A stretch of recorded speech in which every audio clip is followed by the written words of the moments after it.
हमारा पहला लेक्चर है डिफरेंशियल ज्योमेट्री का। चूँकि ये मजमून पहला मजमून है, यानी इससे पहले हमारी ये जो फिजिकल क्लासें कोई भी नहीं हुई, क्योंकि आपका ये जो पहला फर्स्ट क्लास ही है। तो चुनांचे हम पहले ये बताएंगे भाई कि डिफरेंशियल ज्योमेट्री होती क्या है। तो ये जो लफ्ज़ है, देखें यहाँ पे वर्ड है differential geometry. Differential geometry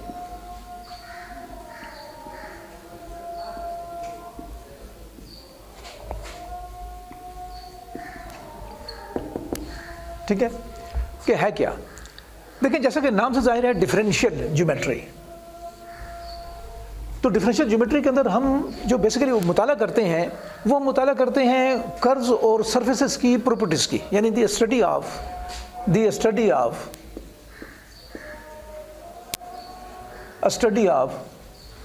curves and surfaces. हम इसकी स्टडी करते हैं, और ख़ासकर फिर कर्व्स और सरफेसेस के अंदर उन खसूसियात की, वो ज्योमेट्रिकल प्रॉपर्टीज़ की हम स्टडी करते हैं जो आप कर्व के ऊपर या सरफेस पे मूव करें तो उसमें तब्दीलियाँ पैदा होना शुरू हो जाती हैं, चेंज होती रहती हैं। यानी इसके अंदर जो है बेशुमार नहीं, हमारे कर्व के अंदर बहुत सारी ऐसी खूबियाँ होती हैं जो खूबियाँ जब कर्व पे आप मूव करते हैं तो वो खूबियाँ चेंज होती हैं। जैसे मिसाल के तौर पर हमारे पास ये कर्व है, देखिए अगर एक कर्व ये कर्व बना हुआ है ये, ठीक है। अब इसमें देखें इस कर्व के अंदर जो बेंडिंग है, देखें यहाँ पर ये बेंड हो रहा है, ऐसे बेंड हो रहा है। ये जो बेंडिंग है ना, बेंडिंग इफेक्ट, इसको हम अपनी मैथमेटिक्स जुबान में कहते हैं कर्वेचर। यानी इस कर्व का जो कर्वेचर है, यहाँ पर बेंडिंग कुछ और है, यहाँ बेंडिंग कुछ और है, यहाँ बेंडिंग कुछ और है। अब देखें यहाँ पर बेंडिंग, देखें यहाँ पर बेंडिंग कुछ और है, और यहाँ देखें यहाँ बेंडिंग कुछ और है। देखें ये बिल्कुल बड़ी ज़्यादा बेंडिंग है यहाँ पे। तो ये चूँकि आपने देखा कि ये कर्व जो है ये जो मूव करता है तो इसके ऊपर मुख्तलिफ मुकामात के ऊपर बेंडिंग मुख्तलिफ होती है। तो ये जो हमारे पास ये खूबी है इस कर्व के अंदर, या इस कर्व के अंदर, कि इसका जो कर्वेचर है वो मुख्तलिफ मुकामात पे मुख्तलिफ हो सकता है। ऐसे और बेशुमार खूबियाँ होती हैं जो खूबियाँ जो हैं जब हम कर्व के ऊपर मूव करते हैं या हम सरफेस पे मूव करते हैं तो वो जो खूबियाँ उसकी हैं वो तब्दील होती रहती हैं। तो ये तमाम खूबियाँ जो हैं वो स्टडी हम करते हैं, किससे हम स्टडी करते हैं डिफरेंशियल ज्योमेट्री के ब्रांच में। अब यहाँ पे मसला अब ये है कि आपको पता हो कि जब कभी भी वो खूबियाँ जो कर्व के साथ साथ मूव करती हैं या कर्व के साथ साथ जो आप मूव करते हैं तो तब्दीलियाँ जो वो प्रॉपर्टियाँ चेंज होती हैं। तो अब जो तब्दीलियाँ हैं वो उसके लिए हमारे पास जो सबसे बड़ा स्ट्रॉन्ग टूल है मैथमेटिक्स में वो है डेरिवेटिव्स का। ये जो आप क्या करते हैं जाइए dy/dx डेरिवेटिव्स निकालते हैं। तो ये जो रेट ऑफ चेंज होती है, यानी जहाँ पर भी तब्दीलियाँ या तग़य्युर पैदा होगा वहाँ पर हम डेरिवेटिव्स को यूज़ करेंगे। यही वजह है कि जब कभी हम डिफरेंशियल ज्योमेट्री को हम पढ़ेंगे तो डिफरेंशियल ज्योमेट्री को अंदर क्या होगा, जो भी हमारा इंडिपेंडेंट वेरिएबल होगा, जो डिपेंडेंट वेरिएबल होगा, जो फंक्शन होंगे, उस फंक्शन का हम जा डेरिवेटिव निकालेंगे। तो हम डिफरेंशियल ज्योमेट्री के अंदर हम जो स्टडी करते हैं मुख्तलिफ स्पेस कर्व्स की या सरफेसेस की, उसको हम स्टडी करते हैं with the help of derivatives. तो यहाँ पर डेरिवेटिव बहुत ज़्यादा इस्तेमाल होंगे। लेकिन अब मसला ये होता है भाई कि जैसे हमने कहा कि the study of curves and surfaces, हमने ये कहा। अब ये कर्व क्या है? अब कर्व की जो आम डिफिनेशन है, मैथमेटिकल डिफिनेशन है, हमने आपको यहाँ लिख दी है, ठीक है। और इसके ये आपको मैंने लिख दी है यहाँ पर, इसको आप देख लें। वो कहते हैं कि a curve is the locus of a point. A curve is the locus of a point, यानी एक कर्व जो है वो लोकस। याद रखें ये जो लफ्ज़ लोकस है, ये जो लोकस है, लोकस का मतलब होता है पाथ। Locus means path. तो ये कहते हैं भाई कि a curve is the locus of a point. एक कर्व जो है वो पाथ है, रास्ता है एक ऐसे पॉइंट का। जाहिर बात है कि वही पॉइंट रास्ता बना सकता है जो पॉइंट मूव करता है। जो पॉइंट मूव नहीं करता वो रास्ते नहीं बनाता। तो इसमें देखिए यहाँ पर ये जो लोकस की बात हो रही है और जिस पॉइंट की बात हो रही है वो पॉइंट मूव कर रहा है। तो उसने कहा भाई कि a curve is the locus of a point whose position vector are, जिसकी पोजिशन वेक्टर आर। अब यहाँ पर एक और चीज़ मैं आपको लाता हूँ, देखें पोजीशन वेक्टर आर, ये पोजीशन वेक्टर आर से डिनोट किया। इसका मतलब है कि हम डिफरेंशियल ज्योमेट्री के मुताले के लिए हम वेक्टर के आइडिया को बहुत ज़्यादा इस्तेमाल करेंगे। तो अब सवाल है कि भाई वेक्टर क्या है। अब आपने अगर छोटी क्लासें अगर आप याद हो, आपने 9th क्लास 9th को पढ़ा हो, आपने 10th को पढ़ा हो, उसमें फिजिक्स पढ़ी हो, फिजिक्स पढ़े हर लोग भी पढ़ते हैं। तो उसमें यह भाई कि हम कहते हैं भाई कि एक हमारे पास वेक्टर जो है एक ऐसी क्वान्टिटी है जिसका मैग्नीट्यूड भी हो, जिसका डायरेक्शन भी हो। हम बता सकते हैं यानी ऐसी physical quantity which has both magnitude and direction is called a vector, हम वहाँ पर ये कहते हैं। लेकिन चूंकि हम यहाँ पर काम करेंगे मैथमेटिकली, तो हम यहाँ पर जो डिफिनेशन इस्तेमाल करेंगे एक वेक्टर की, वो हम करेंगे क्या हम उसके अलजेब्रिक डेफिनेशन इस्तेमाल करेंगे। मैं उस पर आता हूँ, अलजेब्रिक डेफिनेशन यानी वेक्टर की अलजेब्रिक डेफिनेशन क्या है, मैं उस पर आऊँगा और उसी से हम अपना काम करेंगे। और ये जो आपको मैं डेफिनेशन दे रहा हूँ, जो अलजेब्रिक डेफिनेशन दे रहा हूँ, ये भी आपने बीएससी की वेक्टर की किताब में बड़ी तफसील से पढ़ी हुई है। तो ये मैं दोबारा फिर आपको थोड़ा सा रिकॉल करवा दूंगा और कुछ बेसिक चीज़ें हैं वो मैं बता दूंगा ताकि हम आगे डिफरेंशियल ज्योमेट्री को पढ़ सकें। बहरहाल वो कहते हैं कि a curve is the locus of a point. एक कर्व जो है वो लोकस है या पाथ है एक ऐसे पॉइंट का जिसकी पोजीशन वेक्टर आर, जिसकी position vector are relative to a fixed origin, किसी ओरिजिन के लिहाज से। जब भी हम कोई कर्व ड्रा करते हैं, कोई सरफेस ड्रा करते हैं, कोई प्लेन ड्रा करते हैं, अगर आप 2 डायमेंशन में हैं तो फिर हमें एक ओरिजिन की ज़रूरत पड़ती है, आप 3 डायमेंशन में हैं फिर हमें ओरिजिन की ज़रूरत पड़ती है। तो उसने कहा भाई कि a curve is the locus of a point whose position vector are relative to a fixed origin या with respect to a fixed origin, ठीक है जी, may be expressed as a function of a single variable parameter. उसने कहा भाई कि a curve is the locus of a point whose position vector r relative to a fixed origin may be expressed, ठीक है, यानी उसकी position vector r को आप एक्सप्रेस कर सकें, जाहिर कर सकें, relative to a fixed origin, किसी फिक्स्ड ओरिजिन के लिहाज से, ठीक है, हम एक्सप्रेस कर सकें as a function of a single variable parameter, यानी 1 पैरामीटर की शक्ल में आप उसे एक्सप्रेस कर सकें। अब फिलहाल ये आपको ये जुमला हम जुमला पढ़ रहे हैं ना, इस जुमले को पढ़ने में आपको थोड़ी तकलीफ हो रही होगी। तो मैं पहले आपको एक मिसाल देता हूँ। जब आप इस मिसाल को कर लेंगे तो मिसाल से आपके लिए काम बड़ा आसान हो जाएगा कि भाई ये कैसे। देखिए मिसाल के तौर पर मिसाल तौर पर आसानी के लिए हम बजाय कि 3 डायमेंशनल स्पेस में, यानी हम 3 डायमेंशनल स्पेस में, यानी 3 डायमेंशनल स्पेस से मुराद ये होती है कि आमतौर पर कि हमारा मिसाल है कि ये इधर ओरिजिन ये है, x axis, y axis, z axis. तो हम फिलहाल मैं 3 डायमेंशन में नहीं जा रहा, मैं फिलहाल 2 डायमेंशन में हूँ, क्योंकि 2 डायमेंशन के क्वेश्चन आप छोटी क्लास में पढ़ते रहते हैं। यानी हम इस वक्त फिलहाल हम बात कर रहे हैं, स्टार्ट ले रहे हैं आर स्क्वायर से, प्लेन से। तो हमने यूँ करते हैं मिसाल, जैसे आप ये हैं, ये हमारे पास ओरिजिन, ये एक्स एक्सिस, ये हमारे पास हो गया वाई एक्सिस। ये अपने छोटी क्लासेस में अमूमन पढ़ा है, ठीक है। तो मैं ये ले लेता हूँ और एक मिसाल दे रहा हूँ आपको। आप यहाँ पे क्या करते हैं कि आप एक पार्टिकल है वो मूव कर रहा है, एक पार्टिकल मूव कर रहा है, हमें नहीं पता कि वो पार्टिकल जो मूव कर रहा है वो कौन सा रास्ता बनाता है, हमें इसका नहीं पता, हमें कुछ भी नहीं पता। लेकिन मिसाल के तौर पर जो भी वो रास्ता बनाता है, ठीक है, तो जो रास्ता वो बना रहा है उसके ऊपर आप यहाँ पे एक पॉइंट ले लेते हैं, ये एक पॉइंट ले लेते हैं, ये पॉइंट आपने ले लिया। अब ये जो पॉइंट P है, ठीक है, इसके जो कोऑर्डिनेट आप देखिए, इसको हमने शो कर दिया इस वेक्टर के साथ, ये देखिए, ये मैंने वेक्टर बना दी, ठीक है। और ये जो पॉइंट है इसके जो कोऑर्डिनेट्स हैं, देखिए इसके जो कोऑर्डिनेट्स हैं, मैं कोऑर्डिनेट लिख रहा हूँ, ठीक है। इसके कोऑर्डिनेट आपने यूँ लिखे, अभी आपको मैं समझाता हूँ। आपने लिखा 2t + 3 और आगे मैंने इसके साथ लिख दिया मैंने 3t + 2, 3t + 2, ये मैंने लिखा।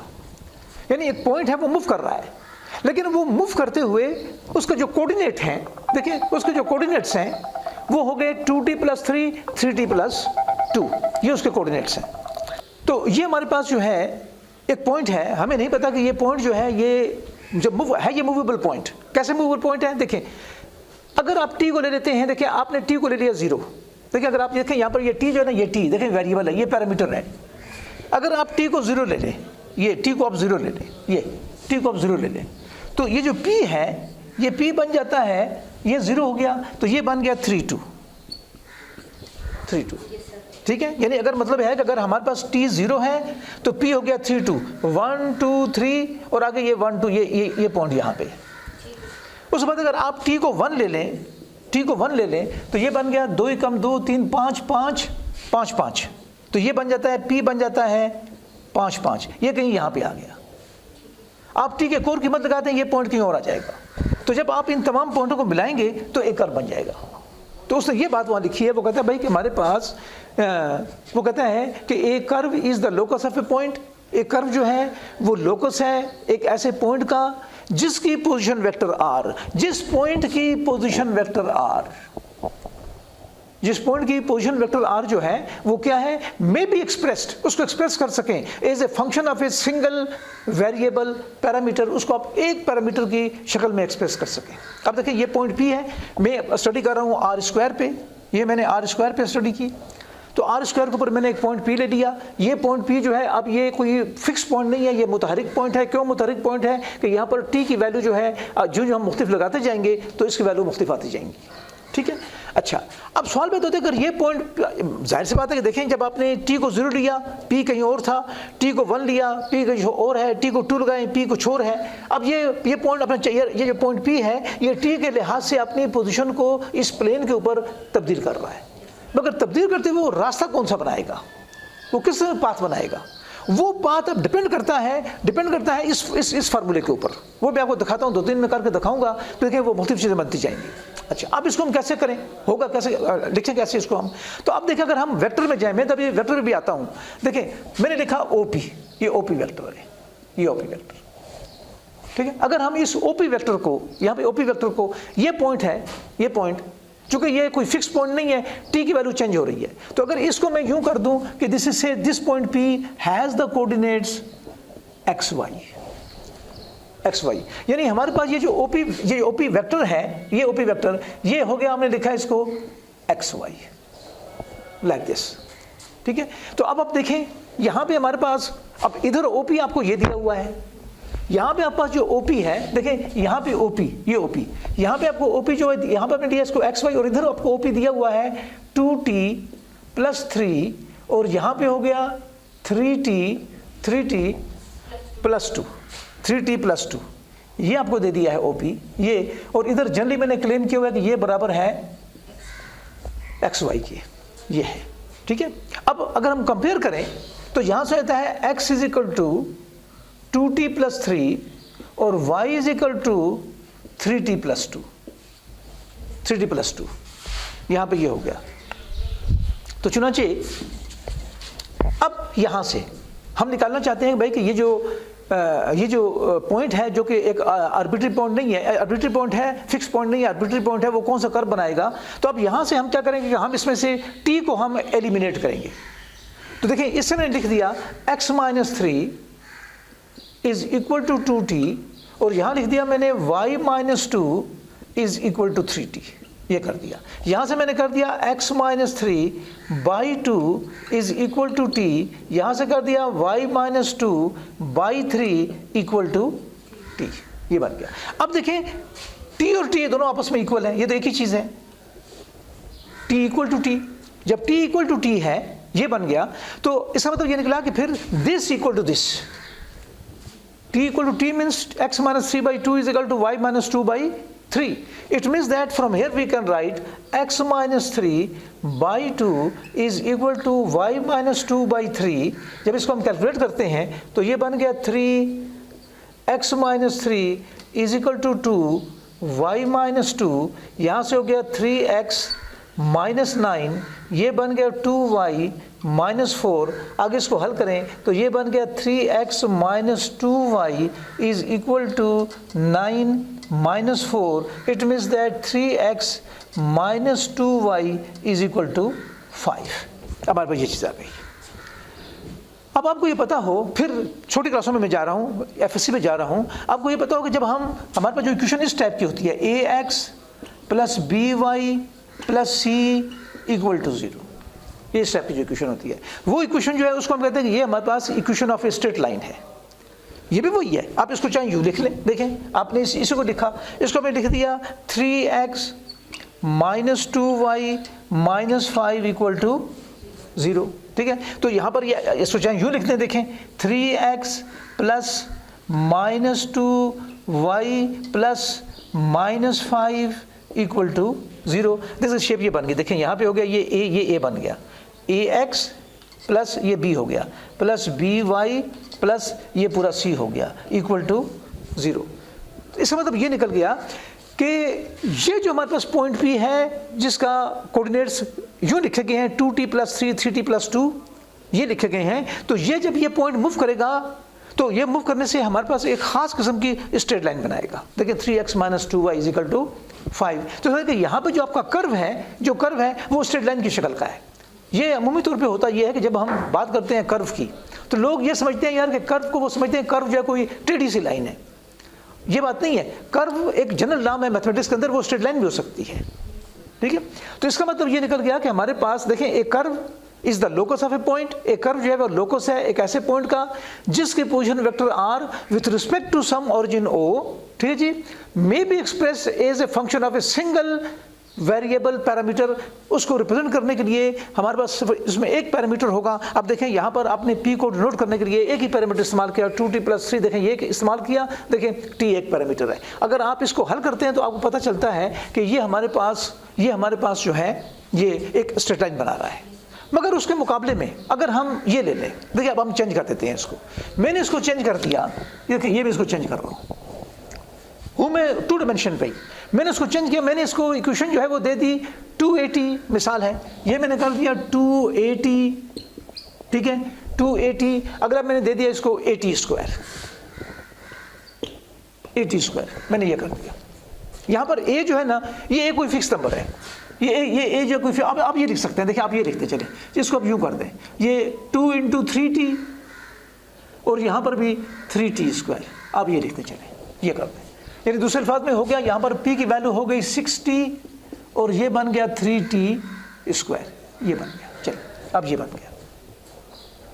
अब हम देखना चाहते हैं कि अब अगर हमारे पास किसी पॉइंट के कोऑर्डिनेट्स जो है वो 60 और 3t² हैं तो वो कौन सा कर्व बनाएगा। चूंकि अब तब्दील हो गया तब एक नया कर्व बनाएगा। अब यहाँ पे अगर आप गौर करते हैं तो देखें, अगर फिर दोबारा हम इस पॉइंट को जनरली x और y ले लें, हम x y ले लें तो आप देखें तो यहाँ पर चीज़ ये बन जाती है आपकी। यहाँ पे आ गया OP XY, लेकिन OP यहाँ पर जो है OP यहाँ पर जो है ये हो गया 60 और ये बन गया 3t², यहाँ पर ये बन गया, ठीक है। और यहाँ पर ये हो गया XY। जब कंपैरिजन करते हैं आप तो इस कंपैरिजन में हो जाता है x = 60, y = 3t², ठीक है। हम यहाँ से t को एलिमिनेट करेंगे, 3t², ये बन गया। तो यहाँ से बन गया हमारे पास x/6 = t और ये बन गया y/3 = t²। तो यहाँ पे मैंने इसको ऐसे कर दिया, ये देखिए, क्योंकि यहाँ पर t है, यहाँ पे ये स्क्वायर है, यहाँ पर ये नहीं है, यहाँ पे स्क्वायर है। आप इसको स्क्वायरिंग कर लें तो ये बन गया x/6 होल स्क्वायर = t², ये बन गया y/3 = t², यहाँ पर ये बन गया।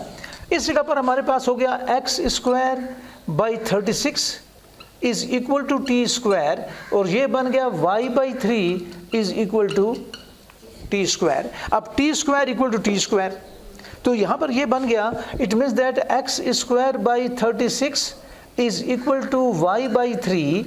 y/3। तो यहाँ से आपका ये बन गया 3x² = 36y। It means that x² = 36/3 into y। It means that x² = 12y। ये आ गया। अब ये है क्या, अब देखें दोबारा आ जाएं। आपको याद होगा छोटी लेवल में FSC लेवल के ऊपर कि अगर हमारे पास कोई इक्वेशन इस टाइप की है, x² = 4ay, तो ये हमारे पास होता है एक पैराबोला। और शेप क्या इसकी होती है, चूंकि x² है तो इसकी शेप हो जाएगी लाइक दिस वन, इस टाइप का पैराबोला हो जाएगा, ठीक है। ये जो 4a है, ये हमें बताता है कि इस पैराबोला का जो लेटस रेक्टम है उसका साइज क्या होगा। अच्छा, तो ये बन गया। अब देखिए यहाँ पर यही है, देखिए यहाँ पे पास आ गया x² = 12y। आप चाहे इसे लिख सकते हैं x² = 4 × 3 × y। तो ये बन गया x² = 4ay। तो यहाँ पर ये जो कर्व बन रहा है, या ये पॉइंट जिसको आपने इस पैरामीटर t से रिप्रेजेंट किया, ये हमारे पास एक पैराबोला बनाएगा। तो आपने देखा कि हमारे पास जो पैराबोला है वो भी एक हमारे पास जो कर्व है, इट इज़ ए कर्व, ठीक है। और देखें सिंगल पैरामीटर पे डिपेंड कर रहा है। एक और बड़ा खूबसूरत एग्जांपल आप ले लें, मिसाल के तौर पे मिसाल है, हमें कर्व का फिर नहीं पता, मिसाल यहाँ पर कोई कर्व है, जो भी है, हम शक्ल को छोड़ें उसको, जो कर्व है, या चलो मिसाल आप ये ले लें, ये कोई कर्व है, आप इस पर एक पॉइंट चूज करते हैं, ये पॉइंट चूज कर रहे हैं, पॉइंट पी, ठीक है, ये पॉइंट पी चूज करते हैं। और मिसाल है कि इसका जो वो आपने दिया है, इसको आपने दे दिया है 3 कोस थीटा 3 साइन थीटा, आपने ये दे दिया। यानी जो आप देखें यहाँ पर आप ना दे थीटा ना करें, आप ये कर दें, टी कर दें, चलें वही टी करते हैं, ए कोस टी 3 साइन टी, ये कर दें। फिर देखें सिंगल पैरामीटर टी, ठीक है, मैंने ये लिखा। सवाल है कि अगर हमारे पास एक पॉइंट है, उसके अंदर जो वैल्यू की तब्दीलियाँ उसमें आ रही हैं, वो आ रही हैं टी के लिहाज से। टी को 1 दिया, एक जगह पे पॉइंट होगा, टी को एक और दिया, एक और जगह पे फिर दिया, एक और जगह पे, तो अपने आप को ये पॉइंट अरेंज करेंगे, तो ये क्या बनाएगा? तो फिर वही बात कि चूंकि यहाँ पर अगर हम जनरल ले लें, तो हमारे पास मिसाल है कि ये जो पॉइंट पी है, ये इसका जनरल रिप्रेजेंटेशन होगी हमारे पास एक्स वाई। तो इसका मतलब है कि यहाँ पे हमारे पास बन जाता है ये जो ओ पी, ये ओ पी जो है, ठीक है, ये आपको दिया हुआ है कि हमारे पास ये ओ पी जो है, ये हमने कर लिया इसका कोऑर्डिनेट एक्स वाई, पर इधर ओ पी आपको दिया गया है 3 कोस टी, और यहाँ दे दिया उसने 3 sine t. This is equal to, ये बन गया हमारे पास एक्स वाई। हम देखना चाहते हैं कि यहाँ पर ये कौन सी शक्ल बनाएगा। अब यहाँ देखें, अगर हम कंपैरिजन करें तो ये बन गया x is equal to 3 cos t, और यहाँ से y हो गया is equal to 3 sine t. हम यहाँ से t निकालना, t को ख़त्म करना चाहते हैं, लेकिन अब यहाँ मसला यह है कि यहाँ पर t कोस के साथ अटैच है और साइन के साथ भी अटैच है। अब यहाँ हम कैसे निकालें? तो यहाँ आपको थोड़ी सी ज़रा महारत से काम लेना होगा। तो इसको मैंने यूँ लिख दिया, देखें, अगर हमारे पास x 3 कोस टी है, y 3 साइन टी है, तो यहाँ पे देखें ये बन जाएगा,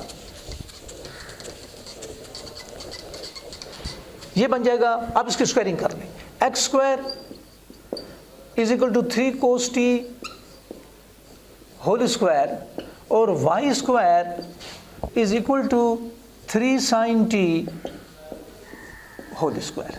तो यहाँ से बन गया x square is equal to 9 cos square t, y square is equal to 9 sine square t. दोनों को ऐड कर दें, x square plus y square is equal to 9 cos square t plus 9 sine square t. यहाँ से बन गया x square plus y square, 9 common निकाल लिया मैंने, ये बन गया cos square t plus sine square t. ये मगर cos square t sine square t 1 होता है, तो यहाँ से बन गया x square plus y square is equal to 9, ये बन गया। अब आपको ऑलरेडी पता होगा फिर दोबारा कि हमारे पास ये जो इक्वेशन होती है x square plus y square is equal to like a square, ये क्या रिप्रेजेंट करती है? ये एक सर्कल है, ये हमारे पास एक सर्कल, यानी समझ कि ये जो हमारे पास जो कर्व बना, ये कर्व असल में ऐसी है कि ये कोई सर्कल है, like it is a circle,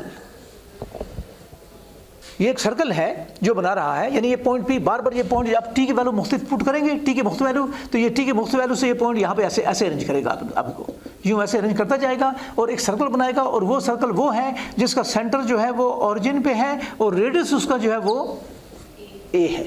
तो आपने देखा कि फिर वही बात कि एक कर्व इज द लोकस, अब ये यहाँ पर जो कर्व है वो सर्कुलर कर्व है, सर्कल है। तो डेफिनेशन आ गया कि a curve is the locus of a point whose position vector are relative to a fixed origin may be expressed as a function of a single variable parameter. अब यहाँ पर जो हमने बात लिखी है, ये मैंने जनरल लिखी हुई है 3 डायमेंशन के अंदर। वो अलग बात है कि हमने यहाँ पर देखे, हमने सारे काम जो यहाँ पर किए थे वो किए थे हमने 2 डायमेंशन में, लेकिन इसी 2 डायमेंशन के आइडिया को हमने एक्सटेंड किया है 3 डायमेंशन के अंदर। आप देखें, जब हमने पहला सवाल लिया था, फर्स्ट क्वेश्चन लिया था यहाँ पे, इधर जब हमने पहला क्वेश्चन लिया था, फर्स्ट पार्ट मैंने लिया था, तो मैंने यहाँ पर जो पॉइंट पी लिया था, ये पॉइंट पी जो लिया था, पॉइंट पी वो मैंने लिया था 2t प्लस 3, और ये हो गया था हमारे पास 3t प्लस 2 मैंने ये लिया था, जिसमें कि जब इसको हमने बाद में जब मैंने इस पॉइंट पी को x और y कर दिया था, तो यहाँ से हो गया था x is equal to 2t plus 3, y is equal to 3t plus 2, ये हो गया था। ठीक है, जब आपने यहाँ पे लिया, जब आपने देखिए आपने इसको ये लिया अभी थोड़ी देर पहले, तो x is equal to 3 cos t, y is equal to 3 sin t। अभी मैं 3 डायमेंशन में नहीं आया, तो वही सका कहते हैं कि अगर हमारे पास एक कर्व जो है वो लोकस है एक ऐसे पॉइंट का जिसकी पोजीशन वेक्टर r जो है वो उसको आप एक्सप्रेस कर सकते हैं एक सिंगल पैरामीटर की फॉर्म में, ठीक है। और उस केस में ये जो हमारे पास उस पॉइंट के जो कोऑर्डिनेट्स होंगे x y z, z अब 3 डायमेंशन के लिए, अगर हम 2 डायमेंशन में आए तो हम कहेंगे कि then the coordinates x and y, उसके जो कोऑर्डिनेट्स x और y होंगे वो कैसे होंगे, x and y of the point are also the function of the same parameter, वो जो है वो भी उसी पैरामीटर के फंक्शन बन जाएंगे। अब यहाँ देखें ना, ये देखें आपका जो x था, ये आपका x जो है वो 2t + 3, y = 3t + 2। अब आप यहाँ देखें आपका जो ये x है, ये x जो है ये फंक्शन है t का, ये t का, और उसका एक्सप्रेशन है 2t + 3। यहाँ पर y जो है ये भी फंक्शन है t का, और यही बन गया हमारे पास 3t + 2। तो मतलब कहने का मतलब समझाने का ये है कि जब कभी भी हम कर्व की स्टडी करेंगे तो उस कर्व के ऊपर कोई भी आप एक आर्बिट्री पॉइंट ले लें, तो वो पॉइंट जो है उसको हम किसी एक पैरामीटर की हाँ उसको आप t से जाहिर करें, आप उसे थीटा से जाहिर करें, आप उसको जिससे भी जाहिर करें, तो एक पैरामीटर की शक्ल में वो हम उसको एक्सप्रेस कर पाएंगे, और चुनांचे उसके जो कोऑर्डिनेट्स होंगे x और y वो भी उसी पैरामीटर के फंक्शंस होंगे। ये हाल 3 डायमेंशंस में भी है। अगर हमारे पास आप 3 डायमेंशन में चले जाएं, वहाँ पर कोई भी x होगा, y होगा, z होगा, ठीक है। अगर वो 3 डायमेंशन में कोई कर्व बना रहा है तो उस कर्व के अंदर कोई भी एक पॉइंट ले लें, तो वो पॉइंट उसके कोऑर्डिनेट्स x y z वो हमेशा किसी एक पैरामीटर के फंक्शंस होंगे। तो मतलब मेरे कहने का यह कि यहाँ पर हमें थोड़ा सा पोजीशन वेक्टर, यानी हम वेक्टर को थोड़ा स्टडी करना चाहते हैं, एलिमेंट्री बात कर रहा हूँ मैं यहाँ पे। तो अब मैं जरा सा आपको वेक्टर, अब सवाल है कि हम आप खासकर 3 डायमेंशन, हमारा मेन स्पेस जो 3 डायमेंशन का है, तो 3 डायमेंशन में हम एक वेक्टर को कैसे लिखते हैं, कैसे जाहिर करते हैं, तो मैं उस पर जरा आता हूँ, क्योंकि आगे हम डिफरेंशियल ज्योमेट्री को इसी मदद से करेंगे। तो रिजल्ट तरीका असूल ये है, कायदा ये है, देखें हमने लिखा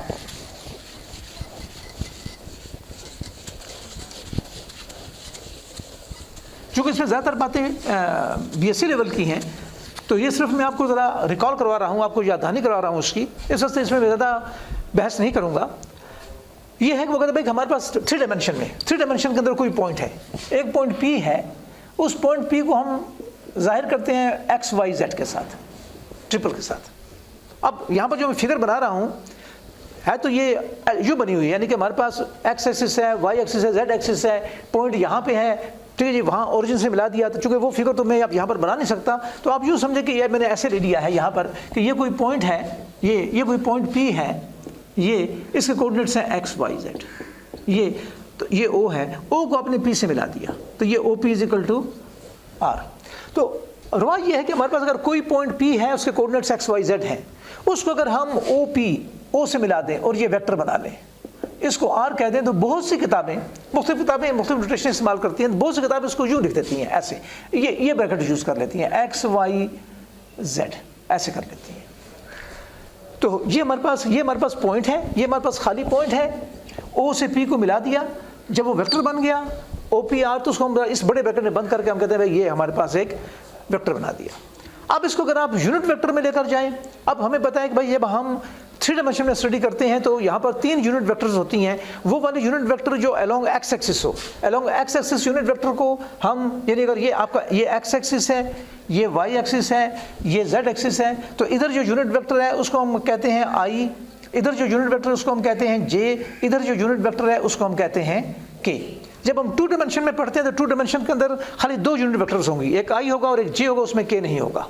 अच्छा, अगर हम 3 डायमेंशन में है तो आप इसको यूँ भी लिख सकते हैं, this is also equal to xi + y